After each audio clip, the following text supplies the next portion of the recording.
Today we're jumping into a story that feels like it's pulled right from the near future. It's a blueprint for the digital world of 2026, where we explore how success isn't about getting lucky, it's about getting smart. So let's just start with this one big question. What if getting people to actually click buy has nothing to do with chance and has everything to do with, well, with engineering? What if every sale you lose is really just a sign of a structural flaw that you can actually find and fix? All right, picture this. The year is 2026. The digital world is absolutely humming, but not for everyone. This is Alex, and Alex's business has traffic. A ton of it, actually. But the sales graphs, oof. They're telling a completely different story. You can almost hear the desperation. We hit 50,000 visitors today, so why is nobody buying? And every single notification is just another reminder of failure. Another potential customer who got right to the very end, right to the finish line, and then just poof, vanished. Alex calls it the leaky bucket. I'm pouring all this money in and it's all just draining right out. But then a figure appears right in the doorway. This is the architect, and she already has a diagnosis. She just looks at the chaos and says, "You're suffering from the traffic myth, Alex. More visitors won't save a broken machine."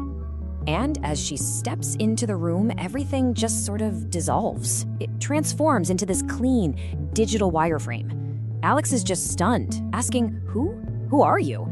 And her answer, well, it's the whole point of our story. She says, I'm a conversion architect. In 2026, sales aren't luck. They are a result of aligning what I call FPT, fast performance, the psychology of choice, and the currency of trust.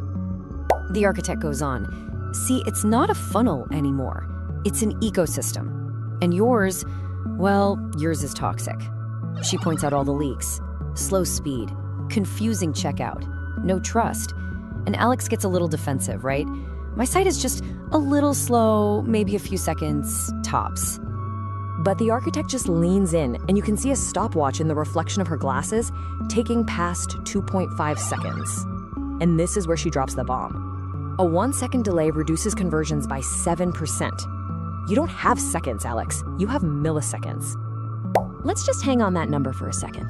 7%. It might not sound like a lot, but a 7% loss in conversions for every single second of delay, that's not a leak, that is a massive chasm. In today's digital economy, speed isn't just a nice little feature, it's the absolute foundation of everything.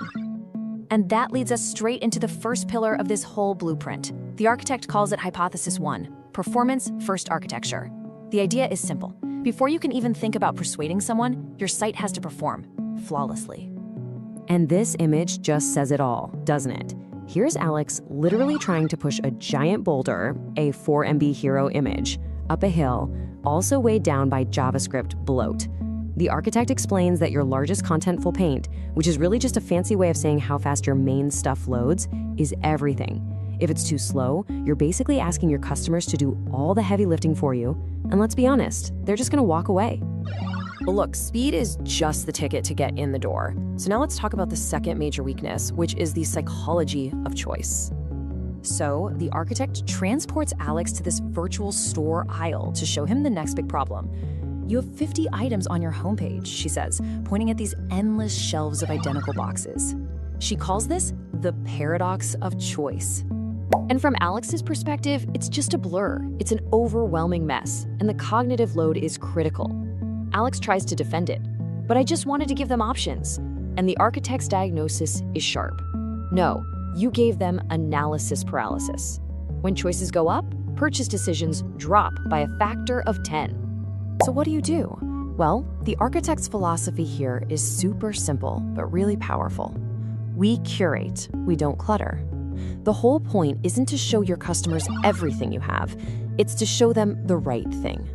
The job of a great website is to be a guide, not to just dump an avalanche of options on someone. And that guidance is getting way, way smarter. We're talking about a shift from these old, static pages to experiences that are actually proactive. Think about using AI to show something relevant, like, acknowledging a visitor's local weather, or using conversational CRO with chatbots that can answer questions in real time, getting rid of all that friction. So at this point, Alex is starting to get it.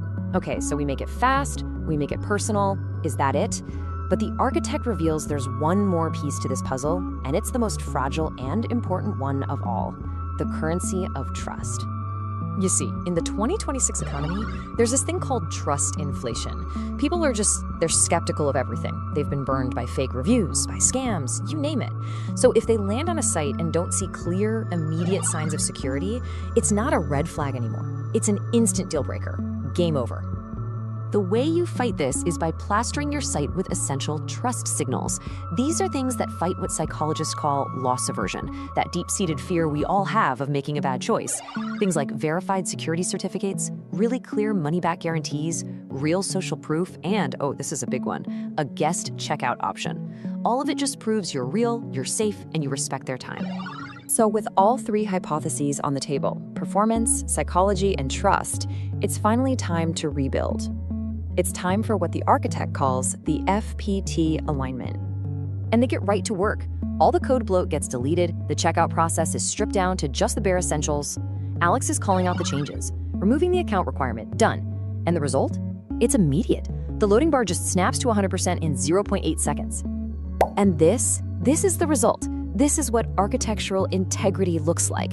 The architect sums it all up. You stop trying to trick them into buying. You just made it easy for them to choose. And you can see the light bulb go off for Alex, who says, speed, personalization, trust. It wasn't magic at all. It was engineering. And that engineering is what brings us to the final takeaway, the big idea from this whole story. This right here is the 2026 blueprint. It's all that wisdom distilled down into an actual architectural plan for building something that not only works, but wins. So it really all comes down to these three pillars. Performance, just be ridiculously fast. Psychology, be a guide, don't be overwhelming. And trust, prove that you are safe and legitimate at every single step. In 2026, these aren't just good ideas, they're the absolute laws of conversion. You know, this isn't really a story about a fictional character named Alex. It's a breakdown of what actually works in a digital world that's getting more crowded by the day. So we'll leave you with this one final thought. The blueprint is now yours. What are you going to build?